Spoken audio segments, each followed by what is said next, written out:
Hello everyone, Civilla Morgan here. Thank you for stopping by and listening to another episode of 21st Century Hannah. Before we get started, I would like to thank my sponsors and my supporters. A great big thank you to Morgan Air Conditioning, Sales, Service, and Installation, serving Tampa, Florida, and the surrounding areas. Morgan Air Conditioning can be reached by calling 813-500-7765. That's 813-500-7765. Thank you, Morgan Air, for recognizing the vision of 21st Century Hannah. Your sponsorship is greatly appreciated. I would also like to thank Alba Digital Media. Alba Digital Media created my childlessnotbychoice.net website, and they produce my podcast. It is wonderful to have the same company creating my website and producing my podcast. Thank you, Alba Digital Media, for making me look good and sound good. To contact Alba Digital Media for your website or podcast production needs, visit www.albadigitalmedia.com. That's www.albadigitalmedia.com. Next, I would like to thank Devoted, the musical duo who created my theme music. When I first approached Devoted for possibly creating a theme song for my podcast, I did so because of the pure talent I have witnessed from Devoted. Thank you, Devoted, for all the wonderful music you create for so many people. Devoted can be reached by emailing devotedministries@gmail.com. That's devotedministries@gmail.com. Finally, I would like to thank the owner of Edinburgh Dusters out of Edinburgh, Scotland, for his artistic suggestions on my websites and on my social media content. Your timely assistance in helping me during the initial stages of building this platform is truly appreciated. If you would like to help create awareness for and about the Childless Not by Choice community by becoming a one-time or ongoing sponsor, please contact me via email at civilla@civillamorgan.com. That's civilla@civillamorgan.com. As a sponsor, your product will be advertised to a global audience via this podcast as well as my multiple social media platforms. Thanks again for listening, everyone. Now, on to the show. Hello, everyone. Civilla Morgan here. Welcome to Childless Not by Choice, where my mission is to recognize and speak to the broken hearts of childless not by choice women and men around the world. I am spreading the great news that we can live a joyful, relevant, and fulfilled life, although we could not have children. Thank you for allowing me to sit with you for just another little while. Well, yes, you heard correctly in the intro. I have made the decision after more than a year of quote-unquote discussions with my podcast producer to change the name of the podcast. The platform will still be called 21st Century Hannah, but for easier searchability, the podcast name has changed. So, welcome once again to Childless Not by Choice. That means when you go to search for it on iTunes or any place else, it will come up as Childless Not by Choice. So I hope you love the change. I feel so good about it. I don't know why I pushed back so much for so long, but I really do feel good about it because I get to keep the platform name 21st Century Hannah and change the podcast to Childless Not by Choice. And I'm not losing anything. It's better. It's better for people who are searching via the subject of being childless not by choice. Makes all the sense in the world, right? Well, thanks again for stopping by and sitting with me for just a little while. I hope, as usual, that you find value in the content and that it helps you in some way, maybe change your thought process and, soften your heart a little bit and just help you out in places where others just cannot seem to, even those who mean well and wish the best for you. Well, before we continue on, I wanted to say thank you to those of you who have been resharing my tweets and just making comments and leaving comments on my Twitter site. My Twitter handle is @Civilla1, and so if you go to @Civilla1, you'll see all my posts having to do with childlessness, not by choice, amongst other things. And I get to hear from a lot of people quite a bit on there. So I want to thank you so much for your tweets, comments, and retweets. That's an awesome thing when that happens. And I also want to say thank you and give a shout out. I got a nice review. It says, thoughtful and informative. Civilla delivers valuable insights and resources for anybody affected by or interested in childlessness. And so that review was left by Photographs out of the United Kingdom, April of this year. And so I want to thank Photographs for taking the time to leave that review. It is greatly appreciated.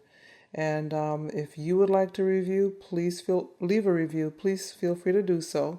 You can do that at iTunes. Just go to iTunes, search for Childless Not by Choice, and it gives you the opportunity to leave a rating and a review.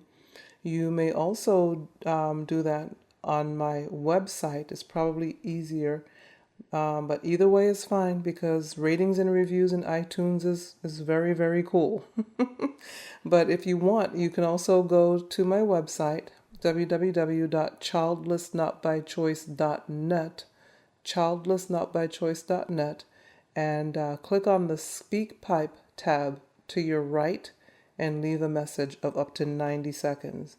And if you don't like the way the message sounds the first time, you can do it over. You can have as many redos or do-overs as you'd like. It's just that the message has to be no more than 90 seconds. So feel free to go to SpeakPipe and leave me a message there, and I will give you a shout out. I always thank people because it takes time to stop and create a review or leave a message or write a note. Everybody's busy, and so I really, really want to thank those of you who are, willing and able to take the moment and just drop me a line. It's appreciated. Well, let's get started. I wanted to let you know up front that, I don't know, from the research that I did, that parts of this episode may be a little graphic. And so if there are children around, you may end up answering a lot of questions. And then I got to wondering, is this episode more graphic than the other episodes in this series? I don't know, maybe it's not. Maybe it's just that it is being done through my lens of experience because unlike the other episodes that I did in this little 4-part series that I did, on the 4 most known infertility disease states, PCOS, endometriosis, miscarriage, and fibroids. Fibroids is my story. And so I did the research on all of these disease states, and I think they lent value to the listener because I got a lot of downloads for each of those disease states. And so people were really looking to hear more on those disease states and maybe find out, if they didn't already know, which one most closely matched what they were dealing with. And in fact, I got a message from one listener who said that after hearing the PCOS episode, it got them to thinking about maybe that's what their issue was, and they had a conversation with their doctor. So I never know who's listening or how these episodes are helping, and I just really hope that that's what's happening, is that they're helping. And I can see that in that comment that they're helping. And so yes, I did the research, but the research was a little bit, and I would imagine you would say understandably so, Civilla. The fibroids research in this episode is going to probably be a little bit more, it'll probably affect me more, but let's push through and get it done, because it's not about me, and I'm not the only one that suffers with fibroids, as you will soon see, or suffered at this point. I don't have them anymore because they lived in the uterus, and I don't have one of those anymore, so I don't have to worry about that. But a lot of you are trying to hang on and buy time, and I quite understand that because I did that for 10 years. So anyway, before I go off on a tangent, let me get back to my research. So according to webmd.com, a lot of women have uterine fibroids at some point in their life. And I really didn't know that until I actually had a family member, an elderly family member, who was told that she had fibroids. And I'm like, really? I just thought it was a problem that younger women had. But I've since learned, and through this research here again, I am seeing that it can happen to anyone. And most women may not realize they have it, they continue to say, because they don't often cause any pain or symptoms. Uterine fibroids, which your doctor may call leiomyomas or myomas, are muscular tissues that can grow on your uterus. They rarely turn into cancer, and if you get them, it doesn't mean you're more likely to get uterine cancer. And that was something I knew from almost the beginning. So I felt a little bit safer knowing that they were there, but that cancer was probably not going to happen. So that was never really a worry for me when I dealt with the fibroids. But so for those of you who did not know, it's less likely with fibroids that you'd have cancer, uterine cancer, or cancer. Yeah, uterine cancer. Let's leave it there. So fibroids can vary a lot in size, shape, and location. And I remember when I read this, I remember thinking about the fibroids that I had. As I mentioned in previous episodes, I had 3 myomectomies, and myomectomy is where the surgeon goes in and removes fibroids from your uterus. And in one case of the 3 that I remember, the fibroids were on the inside of the uterus, of my uterus. And typically, if they're on the outside, they're easy to get to. It makes sense, right? They're easier to get to and remove and all that stuff. But when they're inside the uterus or in the lining of the uterus, totally different story. And I remember when I finally ended up having my hysterectomy, that the doctor showed me a picture of my uterus with one of the humongous fibroids that was attached, and you couldn't tell what was what. It was pretty horrible looking, and I wanted to see. I felt like I needed to see, but at the same time, I kind of felt like I could have gone my entire life without seeing that, and I would have been okay. But at the same time, I wanted to see the pictures. And so he showed me the pictures after they did the hysterectomy, and it was, the best word I could use is deformed. Deformed, a deformed uterus, and it was deformed by the fibroids that were just riddled through my uterus. But there was just one huge one. It was humongous. It was like, I don't know, the size of I don't know, a bigger than a baseball. Maybe the size of a softball. I think softball is bigger than a baseball, for those of us here in America who know the sport. It was big. It deformed my uterus. So, needless to say, I did try my very best to hang on for about a decade, but it had to be done. And I do have a better quality of life, which is what he said I would have, my surgeon, my doctor. And so, yes, I do have a better quality of life, but totally different subject, and I've talked about it before. I did feel at one point after the surgery, I wondered actually if I had done the right thing and if I shouldn't have tried to buy more time. And, no. All I had to do was think about the way my uterus looked when he showed me the pictures, and I knew I did the right thing. I just know I did. And I'm not trying to compel anyone out there listening to do this. Everybody's got their own path, and listen to your doctors, get second opinions, do what you need to do. But I know for me, it was the best course of action. So anyway, they continue on to say that they can show up in your uterus, uterine wall, or on its surface. They can also attach to your uterus by a stalk or stem-like structure. I don't remember seeing any of those in any of my surgeries, but I don't know. That's interesting. That's all I can say. It's like an attack, really. But they continue on to say some are so small that your doctor can't even see them with the naked eye. Others grow in big masses that can affect the size and shape of the uterus. Kind of what I was just talking about. It completely deformed my uterus. Well, that one that I saw that completely deformed my uterus. There were other smaller ones there. And one of my surgeries, they took out 27 fibroids. I think it was the second surgery. The first surgery, they removed 12. The second surgery was 27, and after that, I just didn't care anymore. The third one, I don't know. I don't remember what it was. And they also say that uterine fibroids usually appear in women of childbearing age, generally between ages 30 and 40, but they can show up at any age, kind of like what I was saying in the beginning about this elderly family member.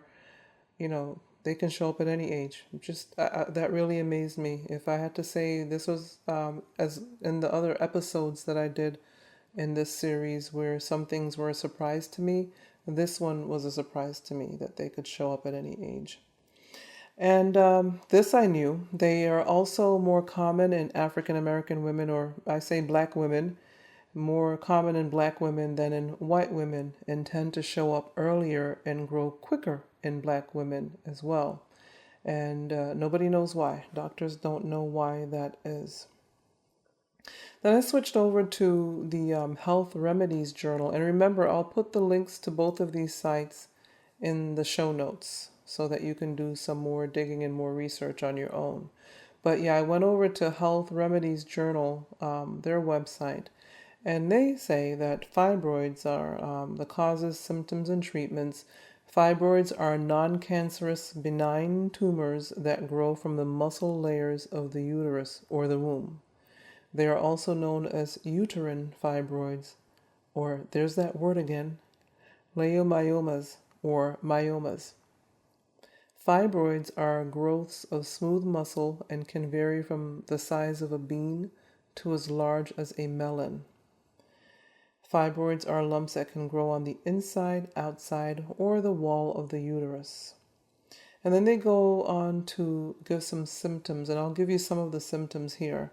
Some symptoms include excessive menstrual bleeding. I know that some women bleed on and on and on. It's like the bleeding doesn't stop.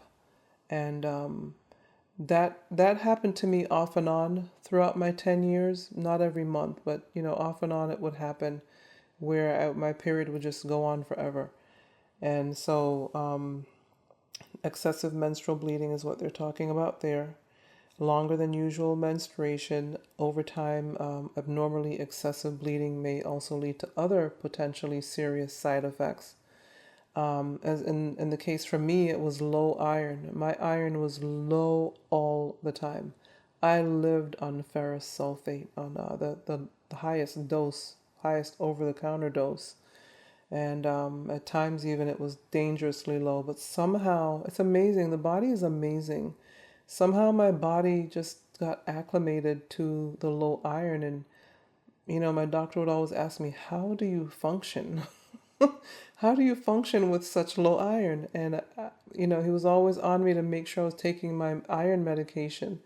And I even had to have IV iron on a couple of occasions. And that's one of the things that he told me, that after I had the hysterectomy, I wouldn't have to deal with the low iron issue anymore. But yeah, during the time before my hysterectomy, I had to sit there and have IV iron, just, sit I think it took a couple, maybe an hour or so, hour and a half, to sit there and let the iron just go into my arm via IV. And that's how low my iron would get sometimes. So, but I never felt, I think I feel more fuzzy in the brain now than I did back then. Now I'm just like, oh my gosh, I can't remember that word. What's that word? I think that's age. But I never really felt like that back then. But they say when you have low iron like that, you can get really fuzzy brain. And I think it's mentioned in one of in one of the lists, further down in the list. But my body just got acclimated to it. I just got used to it. But I don't have to worry about that anymore. Um, another um, Another thing that could happen is fullness in the lower abdomen. I don't really remember feeling full, but I did feel pressure on my bladder just before one of my surgeries. It was a very scary feeling. The pressure of needing to go to the bathroom but not being able to go. That was pretty scary for me. And I think that, yeah, that was just before surgery number 2. You can also have pelvic or lower back pain. As fibroids grow in size, they can apply extra pressure on the neighboring organs and cause unwarranted pain in the pelvic area. The pain may also radiate to the lower back, and some women may also feel the pain extending into their legs. I had the back pain and always sat with a support pillow behind my lower back. And fortunately, I had a vehicle at the time that had lumbar support. So for many years, I had a lot of support when I was driving by just having the lumbar, support there for me. But if you don't have lumbar support, get a pillow. Get a pillow for your vehicle. Get a pillow for your chair at work, or in your office. Just, do what you need to do. Another issue was frequent urination. And I don't remember that. It may have happened maybe before one of my surgeries, but I don't really remember it like that. So everybody's different, and that's another thing you have to keep in mind. We're all so very different. We can't compare our journey to anyone else's, even if we have similar journeys, similar issues, similar disease states. We are all still individuals. So please keep that in mind, and don't compare yourself to anyone else. Loss of bladder control. That's another issue. I don't remember that happening for me either. But loss of bladder control is another one. Constipation. I always assume the constipation if when I did, and not if, when I did have it from time to time, it was from the iron pills, but who knows, it could have been that too. But the explanation, it makes sense, that earlier explanation regarding affected organs, because they say the constipation can cause bloating, of course, and even diarrhea for some. So it's like it's causing two different things at the same time. And then that also depends on where the fibroid growth is located. If it's towards the back, the pressure is applied to the rectum and can cause the constipation. So it's amazing how everything is kind of connected. So, yeah, again, organs being affected by fibroids. I don't know if some people even think about that. And then, of course, reproductive problems. Fibroids that develop in the cavity of the uterus may cause infertility by preventing implantation. Fibroids may also block the fallopian tubes, causing problems in conceiving. And in these cases, blockage of the fallopian tube caused by fibroids does not permit the embryo to enter into the cavity of the uterus. So there you go. They didn't mention that on this list, but if you get pregnant while you have the fibroids can grow with the baby. And that could possibly lead to miscarriage as well. So that's something to keep in mind. also. I guess that's why after I think my first surgery, the doctor said, okay, they're gone now, go out and get pregnant. Problem was I didn't have anybody to get pregnant with, so that didn't happen. But that's why they tell you that, because I've heard other women tell me that too. They're like, okay, the fibroids are gone now, so we're trying to get pregnant now. So that's why they tell you that. Another thing is abdominal swelling. Depending on the size and number of fibroids present, the condition can occasionally cause the uterus to grow to the size of a 5-month pregnancy. Now, that did happen to me. It was very embarrassing. This symptom can be observed as an enlarged belly or swelling in the abdomen. And in my case, I remember wearing my shirts and blouses out all the time and long. I used to feel so ashamed because I'm like, yeah, I'm not pregnant. But I was so not used to having a tummy. I never had one growing up. And it could be because I used to do 100 sit-ups a day when I was in high school. I just never had a tummy issue until this fibroid attack. And then that just changed everything. But yeah, I had to wear my shirts and blouses out. Never tucked them in after this, attack of the fibroids. And then anemia, as I mentioned earlier, the heavy bleeding experienced with fibroids can sometimes cause a woman to become anemic. With heavy menstrual bleeding persisting over time, the body may not be able to make new blood cells fast enough to replace those that have been lost. In such instances, some women with fibroids may need to take iron pills to compensate for the loss of blood. At the same time, anemia may also result in fatigue, weakness, fuzzy thinking, and moderate to severe lightheadedness. Now, I mentioned earlier that, yeah, I was anemic. And I did have the lightheadedness from time to time, especially if you get up suddenly. I would have to wait a second because I got really lightheaded. So, yeah, fuzziness, not so much. Fatigue, maybe a little bit from time to time. Weakness, yeah, from time to time I'd feel weak, but never the fuzzy thinking. So that's basically, those are the symptoms of fibroids and the results of what fibroids can do to you. So if you suffer with fibroids or you think you might, definitely please go get yourself checked out. Make sure, find out what it is. If any of these things, any of these symptoms sound familiar to you, check yourself out. And if you know that you have fibroids, make sure you have the right doctor. Because as I've mentioned several times in previous episodes, one of the first doctors I went to wanted to do a hysterectomy right away. And he had already asked me if I had children and if I were married and all of that. And I said, no, none of the above. But he still suggested a hysterectomy. And so I ran for the hills, because if he wanted to quickly do a hysterectomy, I was just going to be a little check mark, maybe practice for him. And I wanted the opportunity to have children. And so I got a second opinion. And my second opinion doctor is the doctor who did 2 of my surgeries. And basically, as I always say, he waited with me until I ran out of time. And I made the decision to have the hysterectomy. I think he may have suggested it one time, but he said, when I'm ready. He never tried to compel me to do it. When I was ready, he said he would do whatever I wanted. And when I finally made the decision to have the hysterectomy, he said, I know it was a tough decision for you to make, but I can tell you that it will exponentially increase your quality of life. And he was right.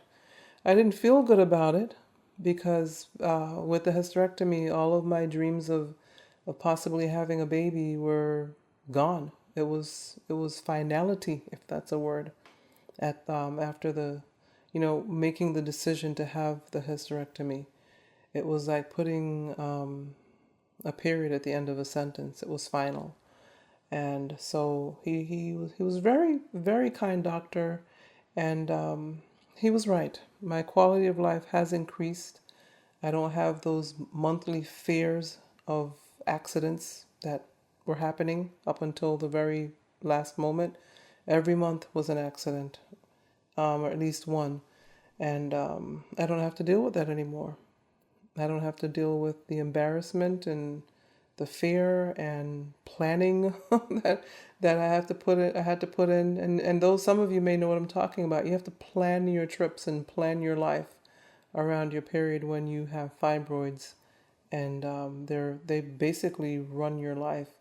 So definitely make sure that you are that you have a doctor, and that you're not just trying to go this alone and try to fix it. Even if you wait, if you find the right doctor, that doctor will wait with you. So don't be afraid to go to the doctor because you don't want to hear the bad news, or don't let the doctor make a decision for you. Nobody knows your body like you do, but if you find the right doctor, you can make that decision together. So, if you have fibroids, hang in there.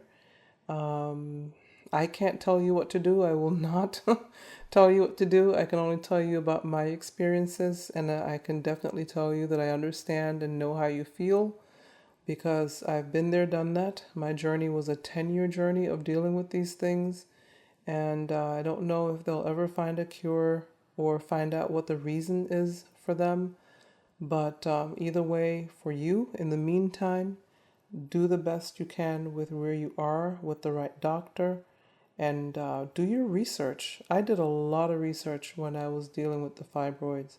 I listened to what my doctor had to say, and I went home and I researched what he said. I researched the medications, I researched the hysterectomy, I researched the myomectomies that I had. I did my research, and he was always he was always happy that I did that. And you know, any doctor, most doctors would be happy that you're actually doing the research and not walking into his office absolutely clueless, and that you walk in with questions, have your list of questions, and just, you know, be informed about what's going on with you. You're the best patient when you're informed and when you've done the research and you've asked questions. And if you have a doctor that doesn't want you to ask questions, switch doctors. Okay, that's just it. Just switch doctors, because they should allow you to ask questions. It's your body. And I don't care if they've done 1,000 of these surgeries, whether it's a myomectomy or a hysterectomy. You're not the 1,000 people. You are you. You are an individual. So be prepared with your questions and with your research. And I hope this episode has been helpful to you. It was very interesting going through it for myself. It kind of brought back a lot of memories as I did the research, and even just recording it just now. It brought back some memories, but you know, it is what it is. We are not all going to get what we want out of this life. What I always say is to do the best with what you do have and where you are, and just don't compare yourself to anyone else. Don't try to live the life of anyone else. Do what's best for you. And it's not that you're being selfish, it's just that you're exercising common sense and wanting to live this short life the best way that you possibly can. So I hope that this was helpful to you. If it was, please let me know. Tell me. Drop me a line, as I said in the beginning. Remember, I'm going to put all of this information in the show notes. If you want to email me, my email address is civilla@civillamorgan.com. That's civilla@civillamorgan.com. You can leave me the SpeakPipe message on my website. Just go to the homepage, www.childlessnotbychoice.net. Look to your right, click on the SpeakPipe tab, and leave me a message of up to 90 seconds. And you can also Facebook message me. You can direct message me on Twitter. Give me 24 hours or so to respond, and I will do that. I will respond. So that's what I'm here for. This is my mission, and I live for this. Remember also that I have a couple of groups on Facebook. So there's a closed group and a private group. If you want to join the private group, let me know and I'll put you in there. Otherwise, most people are joining the closed group now.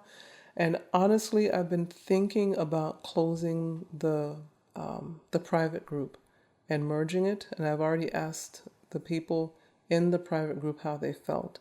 So it's something I'm thinking about. But if you contact me and tell me that you want to be in the private group, not the closed group, I will keep it open. I'll keep it open for one person. If you just simply say, look, I want to get into the community and be involved, but I don't want to be in the closed group. I want to be in the private group. I'll leave it open. Otherwise, I'm considering merging the two groups together. So let me know if you have any questions finding the groups on Facebook. You should be able to find them directly through the website, www.childlessnotbychoice.net. There's a link on the website that takes you to the closed group. But if you have any problems, let me know. And I think that's it. I think that's it. I think I've kept you long enough. I can't think of anything else that I need to mention here. But if there is anything else, I will put it in the show notes.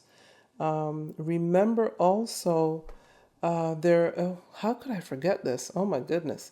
There is a special Mother's Day episode that by the time you hear this will already have been posted on my,